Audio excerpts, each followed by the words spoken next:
Everyone, welcome to magnet brains. मैं हूं सलोनी पांडे। आपकी इंडियन सोसाइटी का चैप्टर 2 हम पढ़ रहे थे, जिसका नाम था demographic structure of the Indian society. Previous lecture में हमने डेमोग्राफी का एक इंट्रोडक्शन देखा था, ओके, कि डेमोग्राफी क्या होती है, क्या मतलब होता है, पॉपुलेशन क्या होती है, पॉपुलेशन से रिलेटेड कितने ट्रेंड्स होते हैं, कितने प्रोसेसेस होते हैं, देन सेंसस क्या होता है। इसमें हमने Indian census, American census, British census, इन सभी के टाइम पीरियड देखे थे। एंड मैंने आपको ये भी बताया था कि ये सभी आपके एमसीक्यू पर्सपेक्टिव से मोस्ट इंपॉर्टेंट क्वेश्चंस होने वाले हैं या मोस्ट इंपॉर्टेंट पॉइंट्स होने वाले हैं।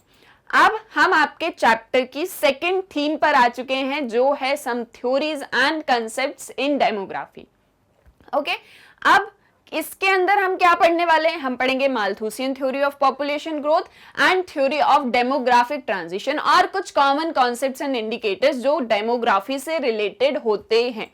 ओके, सो अब ये जो आपकी दोनों थ्योरीज हैं, माल्थूसियन और डेमोग्राफिक ट्रांजिशन, ये मैं आपको सबसे पहले ही बता दूं, ये मोस्ट इंपॉर्टेंट थ्योरीज होने वाली हैं एंड आई एम 100% श्योर इससे क्वेश्चन तो आने वाला है आपके एग्जाम्स में। तो इन थ्योरीज को आप डिटेल में समझिए, अच्छे से सारे एस्पेक्ट्स को जो भी इनसे रिलेटेड हैं उनको समझिए। और अगर आप 12th के बाद में भी सोशियोलॉजी ही पढ़ेंगे या आप इकोनॉमिक्स भी पढ़ेंगे, मतलब आप कोई भी सब्जेक्ट जो है इकोनॉमिक्स सोशियोलॉजी से रिलेटेड पढ़ेंगे, तो वहां पर भी आपको माल्थस थ्योरी और डेमोग्राफिक ट्रांजिशन दोनों आएगी। मतलब आपकी ग्रेजुएशन लेवल पर अगर आप आर्ट्स स्ट्रीम में जाते हैं तो ये थ्योरीज आपको वहां पर भी मिलेंगी, तो आज ही इनको अच्छे से समझ लीजिए। ओके, सो आज के इस वीडियो में हम क्या डिस्कस करेंगे? हम पढ़ेंगे आपकी Malthusian theory of population growth. Okay, now among the most famous theories of demography, जो आपकी माल्थूसियन थ्योरी है पॉपुलेशन ग्रोथ की, वो डेमोग्राफी से रिलेटेड जितनी भी इंपॉर्टेंट थ्योरीज हैं उनमें मोस्ट फेमस थ्योरी मानी जाती है। Okay, now it is the one associated with English political economist Thomas Robert Malthus। अब ये वाली जो थ्योरी है, इसको किसने प्रोपाउंड किया या किसने इस थ्योरी को बताया था? थॉमस रॉबर्ट माल्थस ने। ये one of the most important theory है और इस थ्योरी को प्रोपाउंड किया थॉमस रॉबर्ट माल्थस ने। अब एक चीज जो मोस्ट इंपॉर्टेंट है वो ये है कि जब भी आप किसी थ्योरी को एक्सप्लेन करें, मतलब थ्योरी से रिलेटेड आप आंसर लिखें या आप किसी को थ्योरी एक्सप्लेन कर रहे हैं, तो सबसे पहले उस थ्योरी के जो भी ऑथर हैं, जो भी थ्योरिस्ट हैं, जो भी सोशियोलॉजिस्ट हैं, उनके बारे में आप जरूर बताइए। मतलब देखो, यहां पर तो नाम से ही क्लियर हो रहा है, Malthusian theory of population growth, यानी कि ये थ्योरी माल्थस ने दी है और ये थ्योरी पॉपुलेशन ग्रोथ से रिलेटेड है। ठीक है, तो आप इसमें क्या करोगे? जब भी, जो मैंने आपको आंसर राइटिंग पैटर्न बताया था क्लास 11th में, तो हम क्या करते हैं, जब भी हम किसी आंसर को लिखते हैं तो हम उसमें सबसे पहले इंट्रोडक्शन देते हैं। तो जब आप किसी थ्योरी को बताएं तो उसके इंट्रोडक्शन में आप उसके ऑथर या थ्योरिस्ट या सोशियोलॉजिस्ट के बारे में एक ब्रीफ एक्सप्लेनेशन जरूर दें। ओके, तो जैसे यहां पर थॉमस रॉबर्ट माल्थस है, तो आप इनके बारे में यहां पर एक ब्रीफ इंट्रोडक्शन देंगे। ओके, जिस पैटर्न में मैंने यहां पर पॉइंट्स को नोट किया है, सेम वही पैटर्न में अगर आप इसको लिखते हैं तो आपका आंसर इफेक्टिव भी दिखेगा। ठीक है, मतलब ये चीजें हम आंसर्स में डिस्कस करेंगे ही, पहले हम थ्योरी को समझते हैं। ओके, सो आप क्या बताओगे? थॉमस रॉबर्ट माल्थस के बारे में बताओगे। इनका टाइम पीरियड रहा 1766 से 1834 के बीच में। इनके बारे में आपको क्या क्या बताना है? He was born on 13 February 1766, then he died 23 दिसंबर 1834। अब अक्सर कुछ लोग क्या करते हैं, जब वो किसी थ्योरी के, मतलब थ्योरिस्ट को एक्सप्लेन करते हैं, तो वो उनके, मतलब कब उनका बर्थ हुआ, कहाँ पे उनका बर्थ हुआ, फिर कहाँ से उनकी स्कूलिंग हुई, फिर कहाँ से उन्होंने ग्रेजुएशन किया, फिर कहाँ पे उनकी जॉब लगी, फिर उसके बाद में उनकी शादी हुई तो उनके कितने बच्चे थे, फिर ये सारा, मतलब पूरा जीवन काल लिख देते हैं एक थ्योरिस्ट का। ये चीजें आपको नहीं लिखनी है, ये मोस्ट इंपॉर्टेंट नहीं होती। मतलब जहां पर डिमांड है इस टाइप ऑफ आंसर की, जहां पर आपको किसी ऑथर को या थ्योरिस्ट को ही एक्सप्लेन करना है, तो आप वहां पर लिखिए। लेकिन जब थ्योरी एक्सप्लेन करने को बोली है जिसमें ऑथर का नाम आता है, तो उनके बारे में बहुत छोटी छोटी चीजें 4, 5, 6 पॉइंट्स में आप लिख दीजिए और बात खत्म। ठीक है, सारी चीज आपको उनसे रिलेटेड नहीं बतानी। क्या क्या नोट करना है? जैसे उनका बर्थ कब हुआ, कब उनकी डेथ हुई, देन स्कूल। अब ये स्कूल का मतलब ये नहीं कि वो किस स्कूल से पढ़े। जनरली क्या होता है, कोई भी जो सब्जेक्ट होता है वो 3 पार्ट्स में डिवाइडेड होता है। एक होता है क्लासिकल, एक होता है कंटेम्प्रेरी और एक होता है मॉडर्न या फ्यूचर काइंड ऑफ। तो क्लासिकल टाइम पीरियड में ये थे या ये मॉडर्न टाइम पीरियड में थे, उससे रिलेटेड मतलब उस टाइम पीरियड में जो होते हैं उन्हें स्कूल से डिनोट किया जाता है। ये क्लासिकल मॉडर्न ये चीज़ें क्या होती हैं, इस पर एक पर्टिकुलर वीडियो है मोस्ट इंपॉर्टेंट सीरीज में, आप वहां पर उस वीडियो को चेक कर सकते हो। ठीक है, मतलब वहां से आप इस चीज़ को समझ सकते हो। तो ये स्कूल का मतलब ये नहीं कि ये कहाँ से पढ़े, इसमें ये किस स्कूल से बिलोंग करते थे। तो ये बिलोंग करते थे क्लासिकल इकोनॉमिस्ट वाले ग्रुप से। ठीक है, देन फिर इसके बाद में आप क्या बताओगे, अब जैसे इनकी लाइफ में कोई एक इंपॉर्टेंट इवेंट रहा हो जिससे सब्जेक्ट अफेक्ट हुआ या इन्फ्लुएंस हुआ, तो वो एक चीज आप यहाँ पर उनके बारे में लिख सकते हो। देन इनके क्या कॉन्ट्रीब्यूशंस रहे, आज आप इन्हें पढ़ रहे हो तो आप इन्हें क्यों पढ़ रहे हो, क्या कारण है कि आप माल्थस को यहाँ पर पढ़ रहे हो, क्या इन्होंने कॉन्ट्रीब्यूशन दिया सोशियोलॉजी से रिलेटेड या सोसाइटी से रिलेटेड, कोई भी सब्जेक्ट से रिलेटेड आप जब किसी थ्योरिस्ट को लिखते हो तो उनके क्या कॉन्ट्रीब्यूशंस रहे, ये आप चीज जरूर लिखो। जैसे इन्होंने दिया माल्थस ग्रोथ मॉडल, वो चीज आप यहां पर बताओ। देन फेमस बुक, ये जो है ये मोस्ट इंपॉर्टेंट है, आपको कौन सी बुक्स इन्होंने लिखी या इनसे रिलेटेड कौन कौन सी बुक्स थी, कोई ऐसे था, कोई बायोग्राफी ऑटोबायोग्राफी थी, उस चीज को जरूर नोट करें। मतलब 1-2 बुक्स को नोट कर दो, आप सारी बुक्स को नोट मत करो, 1-2 बुक्स को नोट कर दो। जैसे कि इनकी मैंने यहाँ पे 2 बुक्स नोट करी है, एन ऐसे on the principles of population and principles of political economy, ये इनकी 2 बुक्स थी, ये ऐसे के फॉर्म में था। ठीक है, तो ये मैंने यहाँ पर नोट कर दी। तो ये क्या, एक जनरल इंट्रोडक्शन, जिन्होंने थ्योरी दी है उनके बारे में एक जनरल इंट्रोडक्शन की, थोड़ा सा उनको तो जान लो, वो जो चीज बोल रहे हैं क्या बोल रहे हैं, तो ये कहाँ से बिलोंग करते थे, क्या इनका कॉन्ट्रीब्यूशन रहा, उस अकॉर्डिंग आपको समझ में आ जाएगा। अब जैसे एंड ऐसे on the principles of population, इससे समझ में आ रहा है कि एक थ्योरी इन्होंने पॉपुलेशन के बारे में दी। प्रिंसिपल्स ऑफ पॉलिटिकल इकोनॉमी, यानी कि इन्होंने पॉलिटिकल इकोनॉमी से रिलेटेड कुछ सिद्धांत या कुछ प्रिंसिपल्स बताए थे। तो बुक के नाम से भी हमको बहुत सी चीजें समझ में आ जाती हैं। तो इन शॉर्ट आपको एक जनरल इंट्रोडक्शन थ्योरिस्ट के बारे में भी देना है। ओके, सो ये थे थॉमस रॉबर्ट माल्थस। अब क्या थ्योरी इन्होंने दी है ये चीज भी हम देख लेते हैं। He argued that human population tend to grow much faster rate.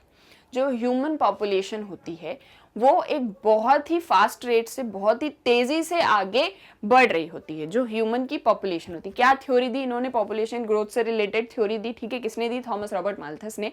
अब थ्योरी में इन्होंने क्या क्या चीजें बताई वो मैं आपको बताने वाली हूं। तो सबसे पहले ही argued that human population tend to grow at a much faster rate, human population बहुत तेजी से बढ़ रही है, then the rate at which means of human subsistence can grow, than the rate at which the means of human subsistence can grow. अब human population human subsistence के rate से ज्यादा तेजी से बढ़ रही है। यह है ह्यूमन सबसिस्टेंस। ह्यूमन सबसिस्टेंस का मतलब क्या होता है कि एक ह्यूमन के रहने के लिए, उसके सर्वाइव करने के लिए कुछ चीजें बहुत इंपॉर्टेंट होती हैं। जैसे आपने सुना होगा वो एक सॉन्ग है ना, रोटी कपड़ा मकान, ये 3 चीजें बहुत ज्यादा इंपॉर्टेंट होती है ह्यूमन के सर्वाइवल के लिए, specially food but also clothing and other agricultural based products. आप जस्ट सपोज आपके पास में खाने को ही नहीं है तो क्या आप सर्वाइव कर पाओगे, आपको कुपोषण हो जाएगा, फिर कुपोषण से जो है आप एक दिन डेथ हो जाएगी आपकी। ठीक है, आप नहीं ग्रो कर पाओगे, आप सर्वाइव ही नहीं कर पाओगे। तो ह्यूमन सबसिस्टेंस के लिए, ह्यूमन के रहने के लिए, मानव जीवन के लिए कुछ बेसिक चीजों की जरूरत होती है, like food, clothing, other agriculture based products. तो ये जो ह्यूमन सबसिस्टेंस है, ये जो ह्यूमन सबसिस्टेंस है ये ग्रो कर रहा है, ये ग्रो कर रहा है, लेकिन जो ह्यूमन की पॉपुलेशन है वो इसके रेट ऑफ ग्रोथ से ज्यादा तेजी से ग्रो कर रही है।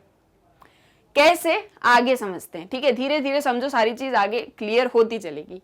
Therefore, humanity is condemned to live in poverty forever because the growth of agricultural production will always be overtaken by population growth. ये एक जो ह्यूमन है इसको रहने के लिए, सर्वाइव करने के लिए फूड, क्लोथिंग वगैरह की जरूरत है। एग्रीकल्चरल, ये सबसे एक ही चीज मान लेते हैं, फूड की जरूरत है। सबसे पहले तो खाने की जरूरत है, बाकी चीजें भी जरूरी है, लेकिन सबसे पहली जरूरत क्या है? फूड की जरूरत है। अब फूड कहाँ पे ग्रो होगा? एग्रीकल्चरल फील्ड में, ठीक है। जब एग्रीकल्चर से प्रोडक्शन होगा तो फूड आएगा, ठीक है। मतलब एग्रीकल्चर से प्रोडक्शन होगा तो फूड आएगा, ठीक है।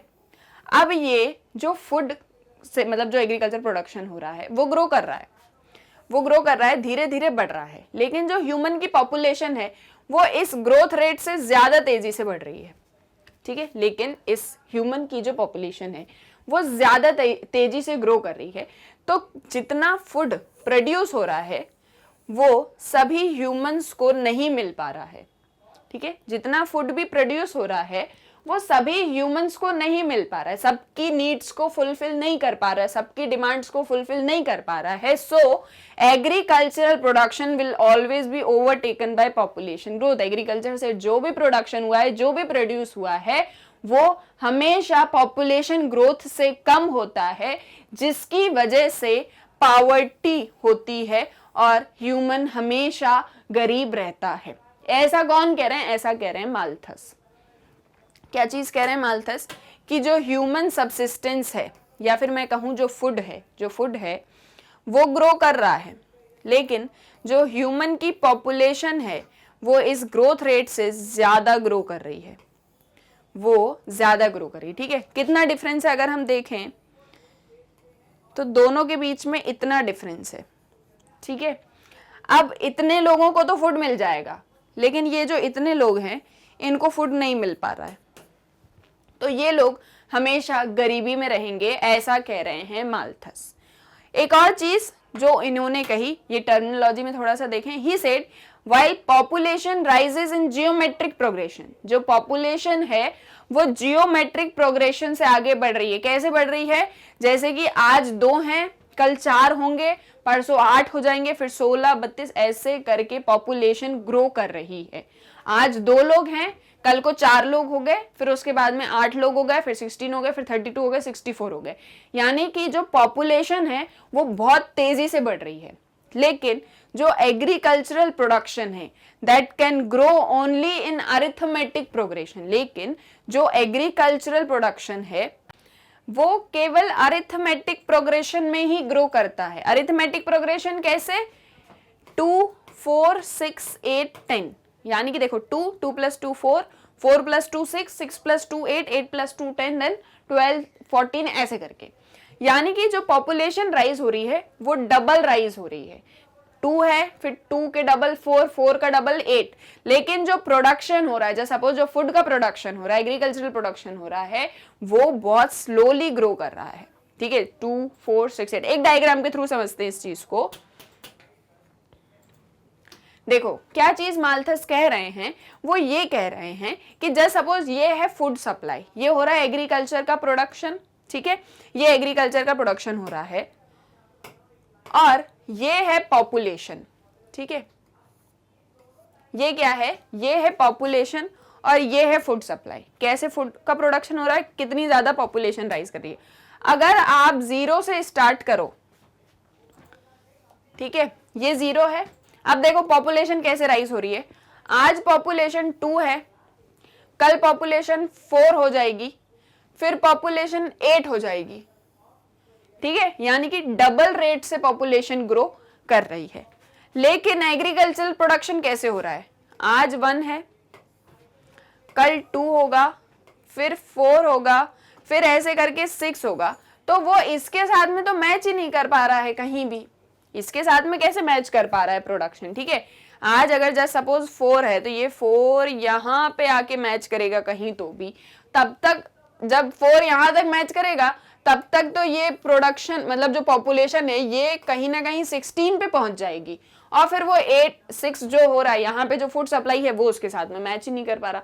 तो मतलब ये है कि जो प्रोडक्शन हो रहा है वो जस्ट 2, 4, 6, 8 इस तरीके से हो रहा है, धीरे धीरे प्रोडक्शन हो रहा है। आज अगर मतलब सपोज आज अगर 2 एप्पल्स हुए हैं, 2 एप्पल्स हुए हैं कहीं किसी फील्ड में, तो कल वहां पर 4 एप्पल होंगे, देन उसके बाद में शायद उस फील्ड पे परसों 6 एप्पल होंगे। लेकिन जो पॉपुलेशन है उसमें अगर जैसे सपोज आज किसी फील्ड में 2 एप्पल हुए हैं, कल उस फील्ड में 4 एप्पल होंगे, देन उस फील्ड में 6 एप्पल होंगे। लेकिन आज जो पॉपुलेशन है वो 2 है, तो वो इसको मैच कर पाएगी, ठीक है। कल पॉपुलेशन कितनी हो जाएगी? 4, वो भी इसको मैच कर पाएगी। लेकिन फिर आगे आने वाले टाइम में ये पॉपुलेशन हो जाएगी 8 और प्रोडक्शन सिर्फ 6 है। आगे ये एप्पल प्रोडक्शन 8 हो जाएगा और ये पॉपुलेशन 16 हो जाएगी। तो क्या यहाँ पे जो 2 पीपल बच रहे हैं, यहाँ पे जो 8 पीपल बच रहे हैं, इनकी नीड्स को कौन सेटिस्फाई कर पाएगा? कैसे करेंगे सेटिस्फाई? क्योंकि फूड सप्लाई ही उतनी ज्यादा नहीं है। तो कैसे population double rate of growth से बढ़ रही है, ये चीज माल्थस एक्सप्लेन कर रहे हैं। क्या बता रहे हैं कि population is increased by double growth या फिर जियोमेट्रिक प्रोग्रेशन। लेकिन फूड सप्लाई कैसी होती है? फूड सप्लाई होती है अरिथमेटिक प्रोग्रेशन से। और ये जो m आपको यहाँ पे दिख रहा है, ये दिखा रहा है कि पॉपुलेशन ग्रोथ जो है फूड सप्लाई को मीट नहीं कर पा रही है और कितनी ज्यादा इंक्रीज्ड ग्रोथ ऑफ रेट है पॉपुलेशन की। ओके, ये क्लियर है आपको कि क्या चीज वो बोल रहे हैं?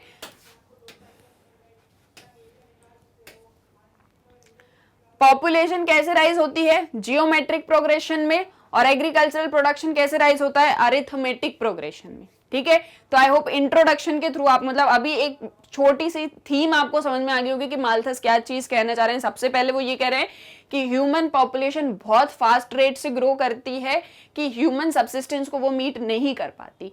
वो जो भी फूड सप्लाई हो रही है, जो भी पॉपुलेशन की ग्रोथ है, वो एग्रीकल्चरल प्रोडक्शन को मीट नहीं कर पाती, हमेशा उससे आगे चली जाती है, जिसकी वजह से पॉवर्टी हमेशा बनी रहती है, ह्यूमैनिटी को गरीबी में रहना पड़ता है। एंड जो आपकी पॉपुलेशन है वो जियोमेट्रिक प्रोग्रेशन में राइज होती है, लेकिन जो आपका एग्रीकल्चरल प्रोडक्शन है वो अरिथमेटिक प्रोग्रेशन में राइज होता है।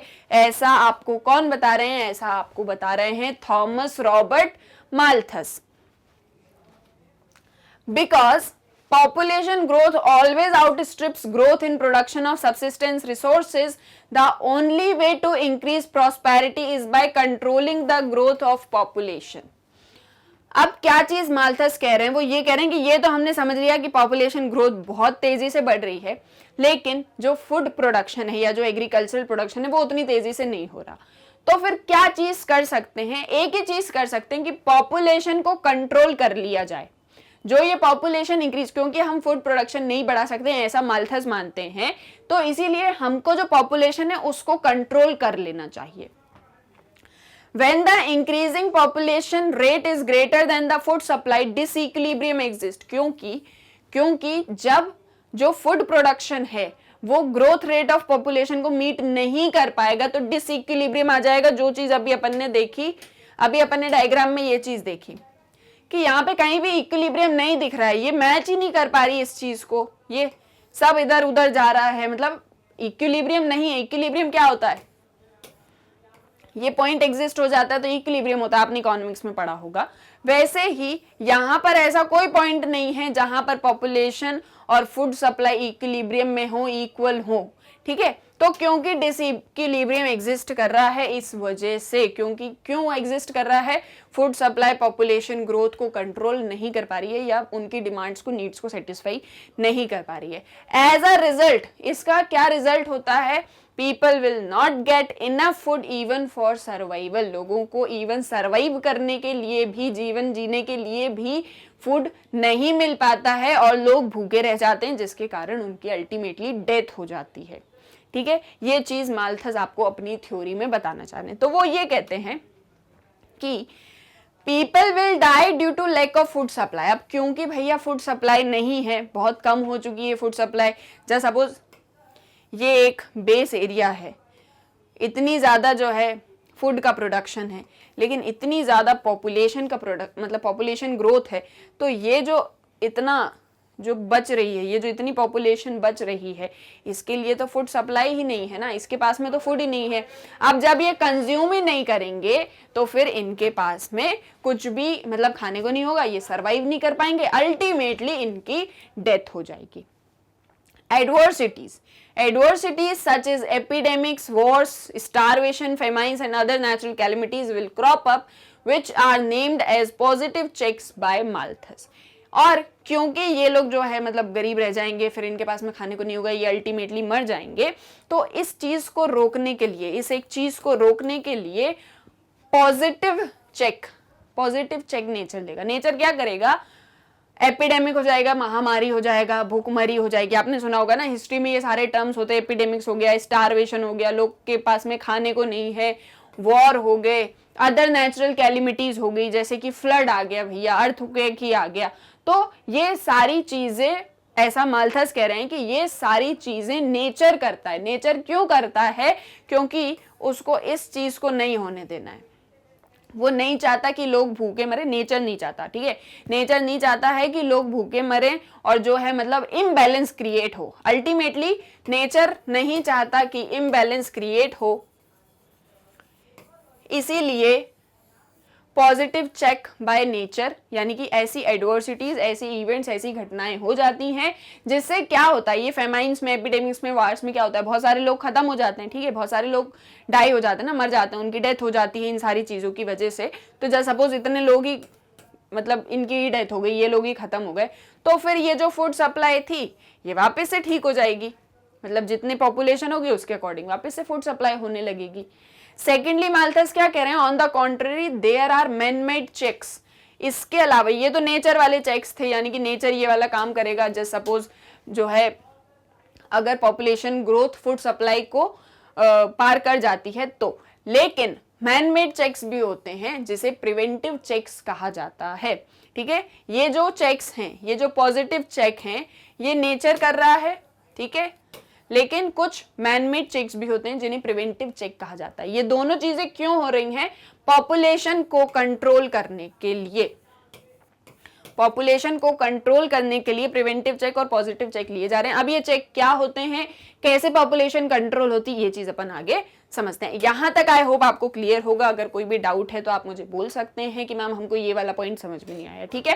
क्या पढ़ लिया अभी तक अपन ने कि माल्थस ने इस चीज की थ्योरी दी थी, माल्थस कौन थे, क्या थे, उनके बारे में आपने पढ़ लिया। इसके बाद में आपने क्या देखा कि माल्थस ने थ्योरी क्या दी कि जो ग्रोथ रेट है पॉपुलेशन का वो फूड प्रोडक्शन से ज्यादा है, मतलब फूड प्रोडक्शन कम है, पॉपुलेशन ग्रोथ ज्यादा है, जिसकी वजह से गरीबी है, स्टारवेशन है, पॉवर्टी है, अल्टीमेटली लोग मर जाते हैं। तो हमको क्या चीज करनी है, हमको इस पॉपुलेशन को कंट्रोल करना है। कैसे कर सकते हैं पॉपुलेशन को कंट्रोल? पॉजिटिव चेक और प्रिवेंटिव चेक्स के थ्रू। अब ये पॉजिटिव और प्रिवेंटिव चेक क्या होते हैं, इसको अपन डिटेल में समझते हैं। आई होप यहां तक आपको सारी चीजें क्लियर हो गई होंगी। अब देखो पॉजिटिव चेक्स जो अभी मैंने आपको बताया, nature has its own ways of keeping a check on the increasing population. अगर पॉपुलेशन राइज हो रही है तो नेचर का अपना तरीका होता है उस पॉपुलेशन को कंट्रोल करने का, ठीक है। Nature has its own ways of keeping a check on the increasing population. It brings the population level to the level of the available food supply. Malthus क्या कह रहे हैं कि जो नेचर होता है वो फूड सप्लाई के अकॉर्डिंग पॉपुलेशन को जो है बैलेंस कर लेता है। जैसे जो चीज मैंने अभी आपको बताई थी कि इतना फूड प्रोडक्शन है, इतनी अगर पॉपुलेशन है, तो नेचर क्या करेगा, इस लेवल पे लेके आ जाएगा पॉपुलेशन ग्रोथ को, फूड प्रोडक्शन के लेवल के इक्वल लेके आ जाएगा। और जो नेचर में जो पॉजिटिव चेक्स होते हैं, जैसे कि फेमिन्स हो गए, earthquake, flood, epidemics, wars etcetera, ये सभी जो भी होते हैं, जैसे फेमाइन आ गया है ना, कोई महामारी हो गई या भूखमरी हो गई, अर्थक्वेक आ गया, फ्लड आ गए, बाढ़ आ गई, कोई एपिडेमिक हो गया, वॉर्स हो गए, इन सभी के कारण क्या होगा, पॉपुलेशन खत्म हो जाएगी, थोड़ी बहुत पॉपुलेशन खत्म होगी। तो ये जितनी पॉपुलेशन राइज है, इस पॉपुलेशन को खत्म कर देगा कौन? नेचर। तो इससे क्या होगा, पॉपुलेशन ग्रोथ और फूड सप्लाई एक लेवल पर आ जाएंगे। इसे हम कहते हैं positive checks. Nature plays up when the population growth goes out of hand, ठीक है, जब बिल्कुल मतलब पॉपुलेशन कंट्रोल अपने हाथ से निकल जाता है, मतलब अब अपना कंट्रोल नहीं रहा, तो नेचर क्या करता है, उसे वापस अपने हाथ में ले लेता है। ये होते हैं पॉजिटिव चेक। ऐसा कौन बोल रहा है, ऐसा कह रहे हैं माल्थस की एक तो ये तरीका है पॉपुलेशन कंट्रोल करने का। दूसरा तरीका क्या है, प्रिवेंटिव चेक्स। प्रिवेंटिव, देखो प्रिवेंट मतलब करना क्या होता है, किसी चीज से बचाव करना। तो हम यहाँ पर क्या करें, पॉपुलेशन कंट्रोल करने के लिए कुछ प्रिवेंटिव चेक्स ले रहे हैं, जैसे कि the preventive measures such as late marriage, शादी देर से करें, ठीक है, मतलब जब एज ज्यादा हो जाए तब हम शादी करें, या थोड़े टाइम, जैसे जनरली क्या होता है 18 साल की लड़की हो 21 साल का लड़का हुआ शादी कर देते हैं, तो यहाँ पर जो लड़की की फर्टिलिटी होती है वो ज्यादा होती है, जिसकी वजह से वो ज्यादा बच्चे प्रोड्यूस कर सकती है, ज्यादा मतलब चाइल्ड प्रोडक्शन कर सकती है। तो यहाँ पर क्या करते हैं, हम लेट मैरिज करते हैं, ठीक है। देन सेल्फ कंट्रोल, हम सेक्सुअल एक्टिविटीज पर सेक्सुअल एक्टिविटीज पर सेल्फ कंट्रोल करते हैं, जिसकी वजह से चाइल्ड प्रोडक्शन ज्यादा ना हो। सिंपल लिविंग है ना, सादा जीवन उच्च विचार, ये वाला कुछ लोग लाइफ अपनी जीते हैं। Help to balance the population growth and food supply, इन सभी के थ्रू हम क्या करते हैं, हम पॉपुलेशन ग्रोथ को कम करते हैं और फूड सप्लाई को बैलेंस कर लेते हैं, ठीक है। These measures not only check the population growth but can also prevent the catastrophic effects of positive checks। अब ये जो मेजर्स होते हैं, सेल्फ कंट्रोल हो गया, लेट मैरिज हो गया, सिंपल लिविंग हो गया, ये वाले जो मेजर्स होते हैं, इससे ना केवल पॉपुलेशन ग्रोथ को हम बैलेंस करते हैं, बल्कि जो पॉजिटिव चेक्स होते हैं, फेमाइन्स आना, एपिडेमिक्स आना, फ्लड आना, अर्थक्वेक आना, हम इन सबको भी कंट्रोल कर लेते हैं, क्योंकि अल्टीमेटली ये सभी बहुत ज्यादा नुकसानदेह होते हैं, ठीक है। तो हम इनको भी कम कर लेते हैं, हम पॉजिटिव चेक्स को भी कम कर लेते हैं। अब ये कि जैसे आपने जनरली सुना होगा ना, मैंने आपको पहले भी एग्जांपल दिया कि बच्चे दो ही अच्छे, हम दो हमारे दो, ये जो सभी स्लोगन्स होते हैं ये लोगों को जागरूक करते हैं कि देखो आप जो है कम चाइल्ड, मतलब आप जो चाइल्ड प्रोडक्शन आपके यहाँ पे हो रहा है, आप जो रिप्रोडक्शन एक्टिविटी कर रहे हो, जिसकी वजह से मतलब होता क्या था, पहले के जमाने में ऐसा होता था कि किसी एक कपल के 10-10 बच्चे होते थे। तो क्या होता था, जब 10 बच्चे होंगे, इनका ध्यान रखने वाले 2 लोग या ज्यादा से ज्यादा 2, 3, 4 लोग होते होंगे और घर में, तो ये सभी सबको इक्वल वेटेज भी नहीं दे पाते थे, सभी का अच्छे से डेवलपमेंट भी नहीं हो पाता था, इतने ज्यादा रिसोर्सेज भी नहीं थे, सबकी एजुकेशन भी फुलफिल नहीं हो पाती थी। तो क्या ये सारे स्लोगन्स देने के पीछे मोटिव क्या था कि आप 2 हो, मतलब आप जो कपल हो, आपके बच्चे भी 2 होंगे, तो आप इनका अच्छे से जो है आप मतलब इनकी जो पर्सनालिटी डेवलपमेंट होगी, ग्रूमिंग होगी, एजुकेशन होगी, इनके सारा कुछ आप अच्छे से एक साथ में मतलब आप सारी चीज़ों को अच्छे से कर सकते हो। ऐसा नहीं होगा कि आपको सबकी तरफ ज़्यादा रिसोर्स वेस्ट करना पड़ेगा, आप 2 बच्चों को ज़्यादा अच्छे से रख सकते हो, और इससे क्या होगा, फूड सप्लाई भी और पॉपुलेशन ग्रोथ दोनों बैलेंस हो जाएंगी, ठीक है। तो ये होते हैं प्रिवेंटिव चेक्स, जिसके थ्रू भी पॉपुलेशन को कंट्रोल किया जाता है। आई होप यहाँ तक भी आपको क्लियर होगा कि माल्थस की थ्योरी क्या थी, माल्थस क्या चीज बोल रहे थे कि पॉपुलेशन ग्रोथ होती है जिससे पॉवर्टी स्टार्वेशन होता है, इसीलिए हमको क्या करना है, पॉपुलेशन को कंट्रोल करना है। कैसे कर सकते हैं, पॉजिटिव चेक और प्रिवेंटिव चेक्स के थ्रू। ये माल्थस की थ्योरी थी पॉपुलेशन ग्रोथ से रिगार्डिंग। ओके, आई होप यहाँ तक आपको क्लियर होंगी सारी चीजें। Then the criticism of Malthus theory of population. अब माल्थस की थ्योरी क्या थी ये तो हमने डिटेल में समझ लिया, लेकिन माल्थस की थ्योरी को फिर किस तरह से लोगों ने क्रिटिसाइज किया, ये बताया कि आप यहाँ पर गलत बोल रहे हैं, ये थ्योरी गलत है, किस तरीके से थ्योरी को क्रिटिसाइज किया, ये अब हम आगे पढ़ेंगे। माल्थस को पढ़ लिया, माल्थस की थ्योरी को पढ़ लिया, अब आगे क्या, देखो माल्थस तो क्लासिकल थे, मतलब उनका टाइम पीरियड भी 1893 ये वाला टाइम पीरियड था उनका, 1766 से 1864 जितना भी वो जिए, ठीक है, वो उनका टाइम पीरियड था। तो लेकिन बाद में तो डेवलपमेंट होता गया, तो उनकी थ्योरी को कैसे क्रिटिसाइज करके नए नए डायमेंशंस के बारे में बाकी अदर थ्योरिस्ट ने बताया, ये अपन अब डिस्कस करते हैं। So the Malthusian theory was criticised based on the following observation. सबसे पहला, इन वेस्टर्न यूरोप में the population was rising at a rapid rate, जो पॉपुलेशन थी वो बहुत तेजी से बढ़ रही थी। एट द सेम टाइम, उसी समय जो फूड सप्लाई थी वो भी बढ़ रही थी। अब सोचो भैया ऐसा कैसे हो सकता है कि पॉपुलेशन भी बहुत तेजी से बढ़ रही है और फूड सप्लाई भी बहुत तेजी से हो रहा है, मतलब इंक्रीज हो रहा है प्रोडक्शन में, दोनों चीज सेम पीरियड पे कैसे हो सकती है। माल्थस ने तो कहा था कि जो फूड प्रोडक्शन होता है उसके डबल होता है पॉपुलेशन ग्रोथ, तो दोनों चीज साथ में कैसे हो रही थी, क्योंकि टेक्नोलॉजिकल डेवलपमेंट हो गया था। अब हमारे पास में टेक्नोलॉजीज थी, मशीन्स थी, ये सारी चीजें थी जिसकी वजह से हम प्रोडक्शन को अपने इंक्रीज कर सकते थे। ठीक है, जनरली पहले की सोसाइटीज में एग्रीकल्चरल एक्टिविटीज किया करते थे, फार्मिंग होती थी, ये सारी चीजें होती थी। लेकिन फिर क्या हुआ, टेक्नोलॉजिकल एडवांसमेंट हुआ, हम मॉडर्न हुए, साइंटिफिक टूल्स आ गए, टेक्निक्स आ गए, मशीन्स आ गई, इनोवेशन हो गया।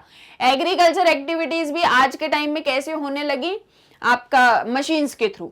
तो ये जो टेक्नोलॉजिकल डेवलपमेंट हुआ इसके थ्रू हमारा फूड प्रोडक्शन भी राइज हो गया, और फूड प्रोडक्शन भी राइज हो गया तो उसने क्या किया, पॉपुलेशन ग्रोथ के साथ में बैलेंस कर लिया। फूड प्रोडक्शन ने पॉपुलेशन ग्रोथ के साथ में बैलेंस कर लिया और दोनों इक्वल हो गए।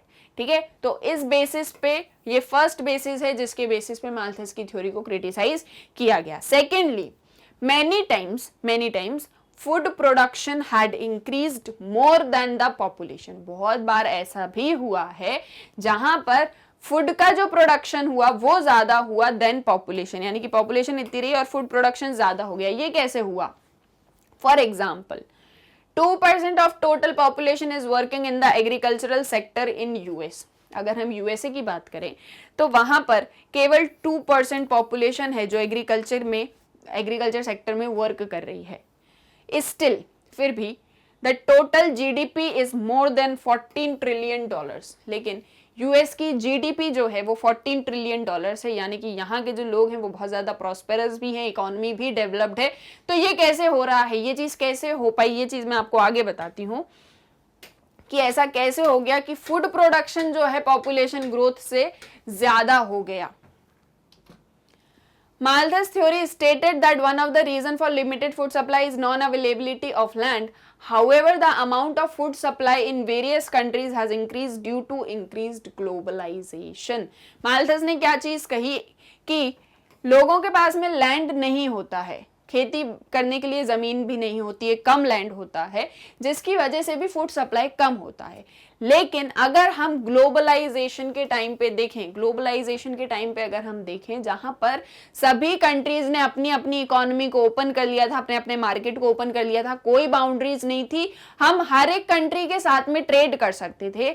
ऐसे टाइम पीरियड में, ऐसे एक टाइम में जो फूड की अवेलेबिलिटी थी वो हर एक पर्सन के लिए हो चुकी थी। ठीक है, देखो माल्थस क्या कहते थे, ये एक कंट्री है, इस कंट्री में जस्ट सपोज 1000 पीपल रहते हैं, ठीक है, लेकिन फूड प्रोडक्शन केवल 500 लोगों के हिसाब का ही होता है, क्योंकि यहाँ पर लैंड की उतनी ज्यादा अवेलेबिलिटी नहीं है। ठीक है, जस्ट सपोज माल्थस ऐसा कह रहे हैं कि लैंड जो है यहाँ पर इतना ही है, तो इतना लैंड केवल 500 पीपल के लिए ही फूड प्रोड्यूस कर पाता है, और जो बाकी अदर 500 हैं वो जो है बेचारे पॉवर्टी में रहते हैं, भूखे ही रहते हैं, स्टारवेशन के कारण वो मर जाते हैं। लेकिन जब ग्लोबलाइजेशन हुआ तो क्या हुआ, जो पूरा वर्ल्ड था, वर्ल्ड में जितनी भी सारी कंट्रीज थी उन सभी ने अपनी बाउंड्रीज ओपन कर ली। जैसे सपोज ये कंट्रीज हैं वर्ल्ड की, ठीक है, ये ए कंट्री है, ये बी है, ये सी है, ये डी है, ये ई और ये एफ। ठीक है, जैसे सपोज ये कंट्रीज हैं वर्ल्ड में, इन सभी ने अपनी अपनी बाउंड्रीज को ओपन कर लिया। क्या कर लिया, बाउंड्रीज को ओपन कर लिया। अब ये सब कंट्रीज एक हो चुकी हैं, कोई बाउंड्री नहीं है किसी के बीच में, ये इसके साथ में ट्रेड कर सकता है, ये इसके साथ में ट्रेड कर सकता है, ये इसके साथ में, सब एक दूसरे के साथ में ट्रेड कर सकते हैं, एक दूसरे के प्रोडक्ट्स को परचेस कर सकते हैं, सेल कर सकते हैं, डिस्ट्रीब्यूट कर सकते हैं। तो जस्ट सपोज ये जो 1000 पीपल जहां पे रह रहे थे ये डी कंट्री थी, तो अब इन डी कंट्री में जो 500 पीपल की डिमांड है फॉर फूड, वो यहां से कोई भी कंट्री फुलफिल कर सकती है, ए भी कर सकता है, बी भी कर सकता है, सी डी ई कोई भी फुलफिल कर सकती है। तो ग्लोबलाइजेशन से ये जो प्रॉब्लम आप बता रहे थे माल्थस की फूड सप्लाई कम होती है क्योंकि पॉपुलेशन ग्रोथ ज्यादा होती है, वो पॉपुलेशन प्रॉब्लम, मतलब ये जो प्रॉब्लम थी ये खत्म हो गई, क्योंकि अब सबके लिए अवेलेबिलिटी ऑफ फूड हो गया। सेम चीज यूएस में हुई, जो अभी मैंने आपको सेकंड पॉइंट बताया कि यूएस में वर्किंग पॉपुलेशन जो एग्रीकल्चर एक्टिविटी में वर्क करती थी वो बहुत कम थी, लेकिन उसके बावजूद भी इनकी इकोनॉमी ग्रो कैसे करी, क्योंकि इन्होंने बाकी अदर चीजों पर भी फोकस किया, ग्लोबलाइजेशन हुआ, डेवलप्ड हो गए, तो यूएस की 14 ट्रिलियन डॉलर की जो है इकोनॉमी हो गई। तो इस बेसिस पर भी माल्थस की थ्योरी को क्रिटिसाइज किया गया। Then the estimates for the geometric growth of population and arithmetic growth of population were not provided by Malthus। आप कैसे एस्टिमेट करोगे, मतलब आपने एक एग्जांपल तो दे दिया कि जो पॉपुलेशन है वो जियोमेट्रिक प्रोग्रेशन में इंक्रीज होती है और जो फूड सप्लाई है वो अरिथमेटिक प्रोग्रेशन में होती है, वो होती है 1 2 फिर 4 फिर 6, इस तरीके से जो है अरिथमेटिक प्रोग्रेशन में फूड सप्लाई ग्रो करती है। लेकिन ये आपने एक एग्जांपल के थ्रू बताया, लेकिन हम इसको कैसे एस्टिमेट करेंगे रियल लाइफ वर्ल्ड में, ये चीज माल्थस ने नहीं बताई। It was stated that the rate of growth is not consistent with Malthus theory, इसीलिए ये चीज कही गई कि जो उन्होंने रेट ऑफ ग्रोथ बताई वो थ्योरी के साथ में कंसिस्टेंट नहीं है, साथ में नहीं, मतलब मेल जोल नहीं खाती है। Then Malthus neglected the man power aspect in population. Malthus ने जो मैन पावर एस्पेक्ट होता है पॉपुलेशन के अंदर उसको बिल्कुल छोड़ ही दिया, मतलब वो उस चीज को तो भूल ही गए। A baby comes to the world not only with a mouth and stomach but also with a pair of hands. Malthus को किस बेसिस पे क्रिटिसाइज किया गया कि आपने ये चीज तो आप भूल ही गए हो कि जब एक बेबी वर्ल्ड में आता है, जब किसी का जन्म होता है, तो उसके पास में सिर्फ खाने के लिए मतलब माउथ और सिर्फ डाइजेस्ट करने के लिए स्टमक नहीं होता है, बल्कि उसके पास में हाथ भी होते हैं काम करने के लिए। तो जब भी कोई, मतलब जैसे अपन बोलते हैं ना कि कोई भी आता है तो अपना भाग्य लेके आता है, जैसे जनरली है ना ये चीज रिलीजन वगैरह में कही जाती है कि जो भी आता है अपना भाग्य लेके आता। अब जो भी आएगा उसके पास में हाथ होंगे ना काम करने के लिए, तो वो काम करेगा, वो अपना फूड का प्रोडक्शन मतलब अपनी नीड्स को खुद सेटिस्फाई करेगा। तो ये वाला जो एस्पेक्ट था, मैन पावर एस्पेक्ट जो था पॉपुलेशन में, उसको तो माल्थस ने बिल्कुल छोड़ ही दिया था। Population is not related to food supply but to total wealth. Population जो होती है वो फूड सप्लाई से रिलेटेड नहीं होती है कि इतना फूड सप्लाई हुआ है तो पॉपुलेशन भी इतनी ही होनी चाहिए और इतनी नहीं होनी चाहिए, बल्कि लोग कितने ज्यादा वेल्थी हैं, क्या उनके पास में इसको खरीदने के लिए पैसा भी है या नहीं, इकोनॉमी कैसी है, ये सारे एस्पेक्ट्स भी मैटर करते हैं। ओके ये सब एस्पेक्ट्स भी मैटर करते हैं। तो इन सभी बेसिस पे माल्थस को क्रिटिसाइज किया गया। Plus Malthus was also criticized by liberal and Marxist scholars। Malthus को लिबरल और मार्क्सिस्ट स्कॉलर्स ने भी क्रिटिसाइज किया। क्यों क्रिटिसाइज किया? For asserting that poverty was caused by population growth। जो माल्थस ने ये बात कही थी कि पावर्टी जो होती है वो पॉपुलेशन ग्रोथ की वजह से होती है, इस बात पर इन्होंने क्रिटिसाइज किया, क्योंकि इन्होंने कहा कि सिर्फ पॉपुलेशन ग्रोथ को हम एक डायमेंशन नहीं मान सकते, और भी बहुत सारे रीजंस होते हैं, इकोनॉमिक रीजंस होते हैं, पॉलिटिकल रीजंस होते हैं, जिसकी वजह से भी पावर्टी एग्जिस्ट करती है। तो इस बेसिस पर भी उन्हें क्रिटिसाइज किया गया। The critics argued that problems like poverty and starvation were caused by unequal distribution of economic resources। ठीक है, क्या कहा बाकी जिन्होंने भी इनको क्रिटिसाइज किया plus liberal and Marxist scholars, इन्होंने ये चीज कही कि जो पावर्टी होती है या जो स्टारवेशन होती है, लोगों के पास में खाना नहीं होता, वो गरीब होते हैं, इसका कारण ये है कि क्योंकि इकोनॉमिक रिसोर्सेज जितने भी हैं, इकोनॉमिक रिसोर्सेज जो हैं उनका अनइक्वल डिस्ट्रीब्यूशन होता है, यानी कि वो सभी में इक्वली डिस्ट्रीब्यूटेड नहीं है, किसी के पास में ज्यादा है, कोई बहुत रिच है, कोई पुअर है, क्योंकि सबको एक्सेस नहीं है इकोनॉमिक रिसोर्सेज तक, क्योंकि सबके पास में सारी फैसिलिटीज नहीं है। एंड अनजस्ट सोशल सिस्टम, जो सोशल सिस्टम है वो बड़ा ही अनजस्ट है, मतलब वो सबके लिए फेयर नहीं है। Allowed a wealthy and privileged minority to live in luxury while the vast majority of the people were forced to live in poverty। Unjust social system है, सोशल सिस्टम में कितनी तरीके की इनइक्वालिटीज होती हैं ये हम सभी पढ़ ही चुके हैं ऑलरेडी, जैसे कि क्लास बेस्ड है, कास्ट बेस्ड है, फिर उसके बाद में बहुत सारी टाइप्स ऑफ इनइक्वालिटीज होती हैं, जिसकी वजह से जो कुछ लोग होते हैं वो तो बहुत वेल्दी होते हैं, बहुत लग्जरी लाइफ जी रहे होते हैं, लेकिन एक vast majority of population poverty में रहने को मजबूर होती है। इन सभी बेसिस पर माल्थस की थ्योरी को क्रिटिसाइज किया गया। ओके इन सभी बेसिस पर माल्थस की थ्योरी को क्रिटिसाइज किया गया। ये सभी वो रीजंस थे जिसके बेसिस पर माल्थस की थ्योरी को गलत माना गया एंड फाइनली फिर बाद में और थ्योरीज इवॉल्व्ड अप हुई। तो आई होप आपको क्लियर होगा कि माल्थस की थ्योरी क्या थी, माल्थस ने कितने डायमेंशंस की बात की, पॉपुलेशन को कैसे कंट्रोल कर सकते हैं ये माल्थस ने बताया, प्लस माल्थस को फिर क्रिटिसाइज किया गया।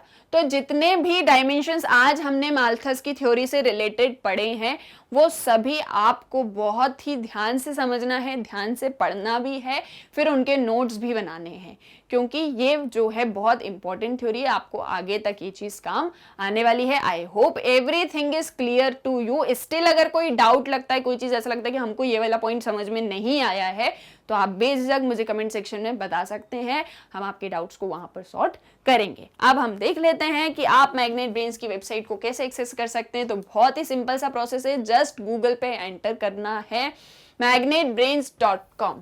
जैसे ही ये एंटर करोगे आपके सामने magnet brains education platform open हो जाएगा। आप इसको स्क्रॉल करोगे तो आप देखोगे कि किंडरगार्टन टू 12th क्लास तक के सारी क्लासेस के सारे सब्जेक्ट्स के सारे वीडियोस यहां पर अवेलेबल हैं, सब्जेक्ट वाइज सारे वीडियोस आपको मिल जाएंगे। आप अगर इसको स्क्रॉल करोगे तो आपको दिखेगा कि यहाँ पे और भी सारे वीडियोस अवेलेबल हैं और सभी वीडियोस के नीचे वॉच नाउ का बटन है। आपको जो भी सब्जेक्ट स्टडी करना है वॉच नाउ पे क्लिक किया आपने और ये वीडियो ट्यूटोरियल आपके सामने ओपन हो जाएंगे। यहाँ पे चैप्टर वाइज वीडियो है, आपको जो भी चैप्टर स्टडी करना है उस पर क्लिक करिए, उसके बाद में वहां पर सब टॉपिक्स आ जाएंगे, सबके आगे वॉच नाउ का बटन होगा। जैसे ही आप क्लिक करेंगे ये वीडियो आपके सामने ओपन हो जाएगा। आपको यहां से नेक्स्ट वीडियो देखना है, आप नेक्स्ट वीडियो दबाइए। आपको ये नहीं देखना है, कुछ और देखना है, आप यहां से इसको कैंसिल कर दीजिए। सो बहुत ही इजी सा प्रोसेस है, आप बहुत ही इजीली मैग्नेट ब्रेन्स की वेबसाइट को एक्सेस कर सकते हो। मैग्नेट ब्रेन्स आपको किंडरगार्टन टू 12th क्लास तक के सारी क्लासेस के सारे सब्जेक्ट्स के सारे वीडियोस प्रोवाइड कराता है बिल्कुल फ्री ऑफ कॉस्ट, यानी कि 100% online education. So I hope everything is clear to you. Video को लाइक करें, शेयर करें एंड चैनल को सब्सक्राइब करना ना भूलें।